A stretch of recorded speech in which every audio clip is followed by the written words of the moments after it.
ধনী হতে চাইলে শুধু কঠোর পরিশ্রম করলেই হয় না, কিছু খারাপ অভ্যাসও ছাড়তে হয়। এই সত্যটি প্রমাণ করেছেন বিশ্বের অন্যতম সফল ইউটিউবার মিস্টার বিস্ট। তার প্রকৃত নাম জিমি ডোনাল্ডসন।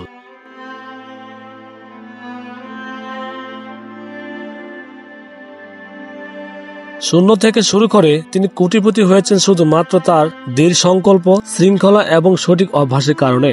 কিন্তু সফলতার এই যাত্রা তাকে কিছু খারাপ অভ্যাস ত্যাগ করতে হয়েছে।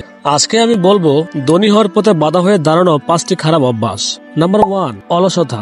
যে কেউ ধনী হতে চাইলে ধনী হতে পারে না যদি সে অলস হয়। মিস্টার বিস্ট তার ইউটিউব ক্যারিয়ারের প্রথম দিকে প্রতিদিন ঘন্টার পর ঘন্টা কাজ করতেন। তিনি একবার বলেছিলেন, আমি প্রতিদিন 12 থেকে 15 ঘন্টা শুধু ইউটিউব ভিডিও অ্যানালাইসিস এবং আইডিয়া নিয়ে কাজ করতাম। যদি তিনি অলস হয়ে বসে থাকতেন তাহলে আজকের মিস্টার বিস্ট তৈরি হতো না।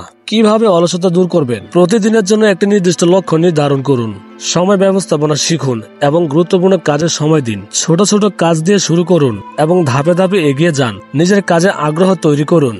নাম্বার 2, অপ্রয়োজনীয় খরচ করা। বেশিরভাগ মানুষ যখন সামান্য আয় করতে শুরু করে তখন তারা অপ্রয়োজনীয় খরচ শুরু করে। কিন্তু মিস্টার বিস্ট তার আয়কে প্রথম দিকে পুনরায় বিনিয়োগ করতেন তার ভিডিওর উন্নতির জন্য। তিনি তার প্রথম আয়ের প্রায় সবটাই ভিডিওতে ব্যয় করছেন, যা তার সফলতার অন্যতম কারণ। তাই অপ্রয়োজনীয় খরচ কমিয়ে বিনিয়োগের দিকে মনোযোগ দিন।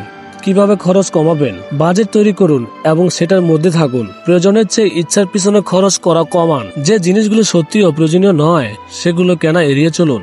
নিজের ভবিষ্যতের জন্য সঞ্চয় করুন এবং বিনিয়োগ করুন। নাম্বার 3, এক জায়গায় আটকে থাকা। অনেকে একটি নির্দিষ্ট কাজ বা চাকরির মধ্যে আটকে থাকতে চায় কারণ তারা ঝুঁকি নিতে ভয় পায়। মিস্টার বিস্ট প্রচলিত চাকরি বা ক্যারিয়ার বেছে নেননি, বরং তিনি নতুন নতুন কন্টেন্ট এবং আইডিয়া নিয়ে এক্সপেরিমেন্ট করেছেন। সফল হতে চাইলে নতুন কিছু চেষ্টা করা এবং নিজেকে চ্যালেঞ্জের মুখোমুখি করা।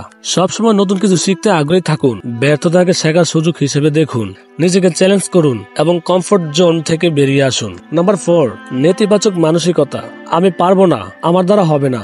এই ধরনের চিন্তা ভাবনা একজন মানুষকে দরিদ্রের মধ্যে আটকে রাখে। মিস্টার বিস্ট যদি প্রথম দিকে ভেবে নিতেন যে তিনি সফল হতে পারবেন না, তাহলে আজ তিনি বিশ্বের অন্যতম ধনী ইউটিউবার হতে পারতেন না। ইতিবাচক মানসিকতা ও আত্মবিশ্বাস ধনী হওয়ার অন্যতম গুরুত্বপূর্ণ উপাদান। প্রতিদিন নিজেকে অনুপ্রাণিত করুন। ইতিবাচক এবং সৃজনশীল মানুষদের সাথে সময় কাটান। ব্যর্থতাকে শেখার মাধ্যম হিসেবে দেখুন। নিজের ছোট অর্জনগুলো গুরুত্ব দিন।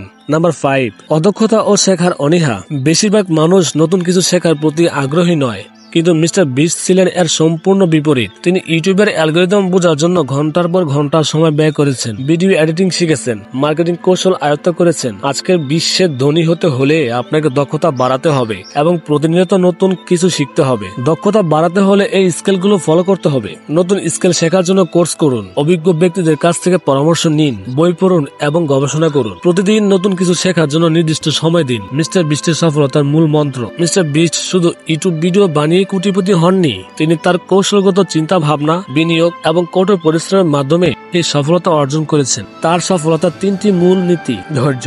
তিনি অনেক বছর ধরে নির্লস ভাবে কাজ করে গেছেন। ধৈর্য না থাকলে এতদূর আসা সম্ভব হতো না। বিনিয়োগ। প্রথম দিকে সব আয় তিনি পুনরায় বিনিয়োগ করেছেন তার কন্টেন্টের উন্নয়নের জন্য। নতুনত্ব। তিনি সবসময় অন্যদের থেকে আলাদা কিছু করার চেষ্টা করেছেন যা তাকে অন্যদের চেয়ে এগিয়ে রেখেছে। শেষে একটা কথা বলি, মিস্টার বিস্টের গল্প আমাদের শেখায় যে ধনী হতে হলে শুধু পরিশ্রম করলেই হয় না, কিছু বাজে অভ্যাসও ত্যাগ করতে হয়।